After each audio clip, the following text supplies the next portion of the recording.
It's day 6 of the U.S. government shutdown, and there's no end in sight as Republicans and Democrats on Capitol Hill continue to disagree over extending ACA health insurance tax benefits. But what is the economic impact of the shutdown, and what to make of concerns that what's happening could factor into the economy slipping toward a recession?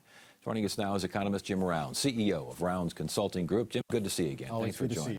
Okay, where do the money matters aspect?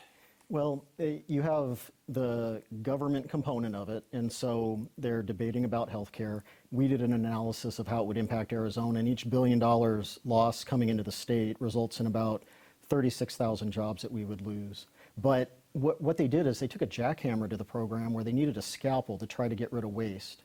And then we have to figure out a way of not just converting the health care coverage by the government, I think it's after the next election. We might need 5 or 10 years to actually make this work if they're going to shift things to the state. So there's information out there. We have to hope that Congress listens to that and the president listens to some of the numbers so we do it efficiently. But they're very far apart on that issue right now. Yeah, they sure are. And Democrats are saying that the people can't afford it, the nation can't afford it if these premiums shoot up as they will without them doing something with extending these ACA tax credits.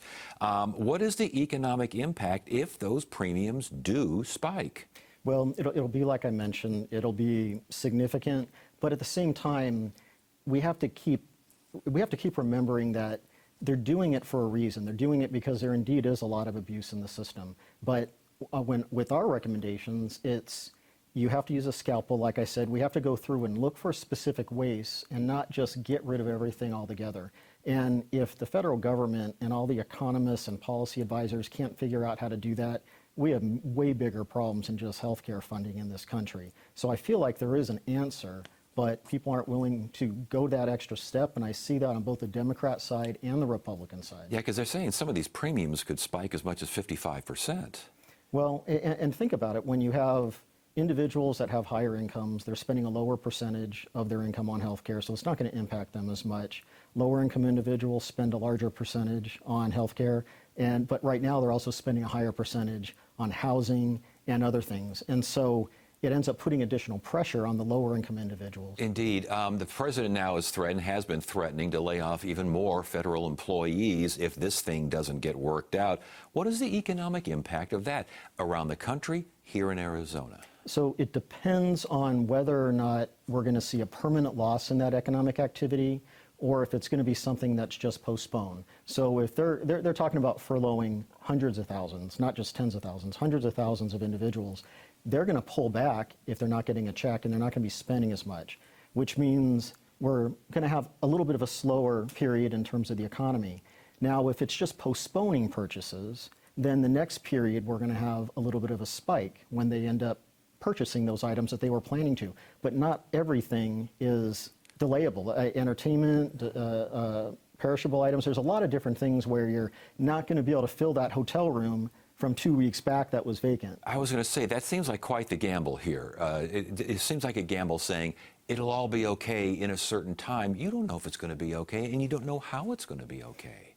It'll be okay if this gets both sides to be a little bit more realistic with how to look at this. And I'm very disappointed, again, with both the far, far right and the far, far left on coming to what's the best economic solution for this, because we can't be spending money at the rate that we're spending. I'm already thanking my son, as I mentioned on previous shows, for paying for the higher taxes that he's going to have to pay because we're enjoying all the benefits of all that extra debt right now. And the government has this propensity to, when times are good and there's lots of money, you spend it all. When times are bad, then you complain about, well, you spend it all on this program or that program. We need a more balanced approach to the budget over time. And even the budget hawks, the ones that are concerned about the budget increasing, they're the same ones that voted for the spending increases over the last handful of years that added $10 trillion to the national debt. Again, in just 4 years, that's a big increase. And we're not getting jobs numbers. The last jobs report didn't happen because the government is shut down. Right. What is the impact of not getting the numbers, and B, I mean, there's a sense out there that the numbers aren't reliable because if you give the wrong numbers, you could lose your job. I mean, it just seems like that does not make for a stable way to forecast the economy. So a couple of things. Not having a particular data point, or if it's delayed, doesn't bother me, because any data point that comes out is irrelevant to me. I look at the trend that's developing. So a single data point doesn't matter, but you have to have that single data point in order to add it to the other two to see if there's a trend developing. But right now we're seeing job growth slowing about what we were predicting, below the 50,000 each month.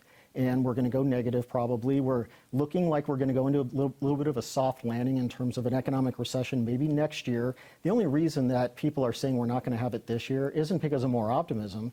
It's because it's October. There's not a lot of time left before the end of the calendar year, so just the timing is making it more likely to be the next calendar year. But I think we will have a recession. I'm hoping it'll be mild, but there's so much uncertainty out there. It's going to be difficult to plan for. I was going to ask about a recession, and how does that equation, how does that formula change if this government shutdown continues? At some point, there's going to be a lot of public pressure for this to be resolved. Individuals are only going to be willing to work without a paycheck for so long. You know, I can't remember the term for them, but the indispensable workers, the people that work at the airports, firefighters, military, will still be getting checks, but others won't. They're only going to be willing to do that for a while, and then there'll be a little bit of an uprising, and that's when there's extra pressure on the politicians to come together. So maybe we need a little bit of a micro-revolution in this area to get people to come together on this topic. Well, last question here. We got about a minute or so left there, so relatively quickly, if you could, what to watch for? What do we watch for as far as this debate is concerned and what the economy is doing? So with the debate, I expect additional pressure to come in probably in the next week. If it goes on for another week, the week after that is going to be very tough for politicians. With the economy, we've already been seeing slowing in job growth to about what we would have expected with a recession within the next 6 months. But the GDP numbers, if you adjust for the tariff issues, have been sliding a little bit. So the story is the economy is already slowing. The tariffs are going to kick in a little bit with a delay because no business wants to be the first to raise their prices. So we're going to see some price hikes and additional inflation this winter.